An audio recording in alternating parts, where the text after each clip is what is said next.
Good morning, good morning. Happy Monday. You are now tuned in to another edition of It's Too Early for All That. I am your humble host, Jay, filmmaker, animator, and your guide to everything under the sun. I've got coffee in hand, excitement in my heart, and I'm ready to kick the day off with some fresh, hot takes. How are you doing, my good friend, Lee? Pretty good. I took a shower a second ago, so I don't feel like tongue kissing a barrel like I usually do. So So Joker 2 made $30 million this past weekend. It was slated to make over 100. And after bad word of mouth from the critics as well as just moviegoers in general, the film fell down to making $30 million. It had 4 times the budget of the original one, and it looks like it's going to make even less than the first one. So, what are your thoughts about why this film is not cooking the same way as the first one? Do you think the hatred towards this film is overblown? everything's always overblown these days. Yeah, most likely. Everything I've seen about it when it comes to people complaining is it's not what I expected. Just is a musical. I wasn't expecting that. All this other stuff, and it's like they told you that he was a mental patient in the first one. That he's a little off. So if they're gonna have a sequel where he's acting a little off and like seeing the world is not exactly what the world is. I mean, what were you expecting? You were expecting the same movie again? You just wanted another, like, literally me. Like, this would be me. Like, the world's always shitting on me, and like, I'm gonna paint my face and shoot a bunch of people in the street. I don't know what he did in the first one.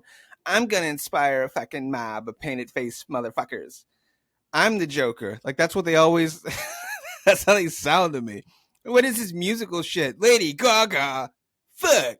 That's how they sound to me. That's how all y'all sound. Yeah, okay, so I got a chance to see a screener. I saw the first hour of it so far. And from the looks of it, it's a solid film. It's solid filmmaking. I don't see how people could be this angry behind this film. It is not Megacoculus or whatever that movie is called. That movie's just dog shit. Don't It's not that film. It's not that film at all. This actually has structure and musics, and it's, but like you said, to touch on your point, what you said is it's told from the perspective of someone with mental illness. And I knew that going in because the first one felt like depressed point of view of somebody with mental illness. And in the first one, he had mental illness and he was laughing weird because he has mental illness and disabilities. And in the second one, he's still the same person. And in the first 5 minutes, it tells you that the Joker shadow is taking over his life. Like it's like an animated segment at the very beginning of the film where it's Joker, or the Joker shadow, and Fleck, which is the main character. And Fleck is trying to get shine, but the Joker character kind of takes over his body, which sounds like a man with schizophrenia or DID, dissociative personalities, or Identity you disorder. know identity disorders. I'm not a doctor or nothing, but I've seen Split, and it sounds like this Joker guy is a made up character to protect him. And people don't understand that, like you said, people don't understand how mental illness works and how people. You know what? I know exactly what people wanted. People wanted him, Alfred. They wanted Alfred Fleck to come out of prison, break out, and be Joker in the Dark Knight. That's what they wanted. That's what they wanted. They got a man with mental illness that realized, hey, I'm not going to get away with this crime. And to pass the time of the horrible things I've done, I need to dissociate and sing musicals because it's the only thing keeping my sanity. And it's sad, but it's reality. So They got I don't real know. world Joker. That's what that dude would be if he existed in this world with us. That's what that is. If you want real world Joker, just hit the streets of LA. You throw a rock at any crackhead and you will meet him. If you think he's that cool, the movie's just going to tell you that it's not cool to be a loner. It's not cool to think that it's you versus the world, and it's not cool. It's just not cool. Do not And I'm idolize this glad. man. Yeah. Don't idolize him. He's not a winner. So it's kind of funny to see everybody get pissed off about that. Like, yeah, it's like realistically, where do you think that goes from there? You think that he gets together a group of goons? Now we're gonna start doing heists. It's gonna be the Dark Knight. I'm gonna be that guy. Like I can barely. In the first movie, he could barely fucking function. Like he was getting roughed up by like actual fucking goons on the street, just people picking on him and bullying. He's not. This is not an empowerment fucking fantasy. You're getting the guy. People This wanted is the him, dude. yeah. People wanted him doing the high kick when he blows up City Hall, and he does the other high kick and he blows up a bank, and then all of his goons are running in and they're killing all the politicians, and he goes, "Yeah, it's time that we wild out," or whatever he said the first one, and then everybody in the theater, "Yeah, yeah, get a Joker!" Like that's what they wanted. They wanted a 12-year-old little boy fantasy, and the director was like, "No, no, this man has a mental illness." Yeah. And they were like, Yes. and I don't even know, and I haven't made it to the end. I don't even know if Harley Quinn is real. Could be a figment of his imagination. I don't know. So She could be someone who, I like, don't know. in real life, like, without his illusions, is every 5 minutes, like, putting her hand on his shoulder, going, "Hey, you good? You keep like looking at me and like dazing off. Are you fine?" I don't know, man. Yeah. I don't know. You know what they So, should have done though? They should have. You know how the whole like Barbenheimer thing happened, where it was like Barbie coming out at the same time as Oppenheimer, and then there was some sort of simpatico shit going on, and they both did well because of it. They should have done that with Megalopolis. It was they like, look at this. did. Did they? But like I Yeah. don't. Well, I guess it didn't work because like it was. I guess it was the same thing that Blake Lively was trying to do with Ryan Reynolds when her movie was coming out with in Deadpool and Wolverine was coming out. I mean, I remember people were Yeah, talking yeah. about that, and they were like, and then they were like, "Bitch, this is a movie about abuse, domestic abuse." Domestic abuse. You're like, where are your florals? No, we're not. No. So it's like Nobody you wants think to that- watch that in their free time. Yeah, no, they should have hired some like stealth social media influencers, like get in there and just be like, like let Coppola take the hit and just be like, Megalopolis, that's a piece of shit. If you want to watch the taste of that out of your mouth, go see Joker. Do all the fun about the fit? Go see that shit. Have a good time. Watch that. If you want to get the taste of Joker out of your mouth, watch Megalopolis. Like, It's like, yeah, you know? you can play it either way. It's just like, did you go to see Megalopolis and you were just like, what the fuck was that? Go see Joker. Did you go see Joker and then you were like, that made sense. I wanna be thrown around. Like I want to see a real bout of schizophrenia. Well, I don't understand anything that's happening at any point. Go to Megalopolis. It's right down the fucking way. We got it. If you want to see American auteur filmmaking, it's a two-parter right here, buddy. Yeah, It's a two-parter. that's what we do. It's our chief export. God bless the states. Speaking of stuff that doesn't make sense. Now, before I report on this, I want to say I do not know if it's 100% certain. So I'm going to be like a little wary on this. But people are saying, no way this is real. The internet reacts to reports of Haley Welch allegedly suing the interviewer behind her viral Hawk Tua clip. I was gonna say what she did. No one knows her name. Yeah, that's her name is Haley Welch. And she went viral for saying, Hawk Tua. If she don't Hawk Tua, I don't want to talk to her. Mm-hmm. I'm sorry, I'm going to exit left on that joke. But anyways, they're saying that she sued the creator of the clip, the original street interviewer, for the rights to the clip. And they're saying that she's taking him to court for the rights of ownership. I don't know if it's true, but there's like a viral clip on TikTok saying that they're going to court and fighting over it. What are your thoughts? Just to make sure. So, like, when you looked into these claims, there was no verifiable evidence, is what you're saying. Like, we don't know for sure if this is true that she's actually trying to sue and get ownership of the clip, of the viral clip from that guy. It's not 100% certain, but like, I want to, before you can give your point on it, but I want to talk about that concept, which is people are on TikTok making up videos and claims and then acting like, yeah, they're doing that really heavy. I saw the other day there was a football game on this past Thursday Night Football. It was the Buccaneers versus the Atlanta Falcons in the final play of the game. He caught the ball in the final minutes of overtime and runs the football in for a TD and wins the whole game. This guy makes a TikTok about how this guy, the wide receiver that won the game for the whole city of Atlanta, how he cheated, he wore illegal cleats, he got kicked out of the NFL right after this play, and none of it is true. And he's literally, they went through his Instagram, his TikTok account, and he's literally saying the same exact story about different football players. He just takes clips and play and just copy and paste the same story to everything. And like the stories are picking up traction, but none of them fit. So it's just like, what's up with this well-edited fake news story? and people are just running with narratives just to go viral, even if it's none of it's true, you know? And this is over something as frivolous as football, but like imagine if this clip about the Haktua girl is not true. This guy just Exactly. made up this whole story just to ruin her name for a crazy story. Or if someone just said it to say it for, for engagement. Because I've been seeing Mm-hmm. a lot of that, specifically on, like, I'll be on Threads. I'll fuck with that every once in a while, just because they'll on Instagram, if you're scrolling that, they'll show you like little snippets of like Threads articles, or for me, because my algorithm is a little wonky on Instagram, it'll be like, hey, check out this hot chick that's a hot local in your area. It's like, okay, let me see what she's doing. Um, but anyway, when you scroll on Threads, it'll have like all like well, I mean, like to me it's obvious, but obviously false stories. Like I told you about the one with, I've never listened to Taylor Swift. I'm not a Taylor Swift fan, nothing like that. I don't have anything against her. I don't hate her. Like, I just feel nothing towards her.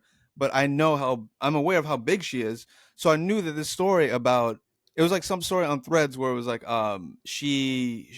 her Eras tour couldn't sell any tickets after she endorsed Kamala Harris. And I was like, I know that's not true. I don't even have to look that up. I know that the chick's too big. Like, that would be a thing. Like, everyone would know that if that were true. That's not true.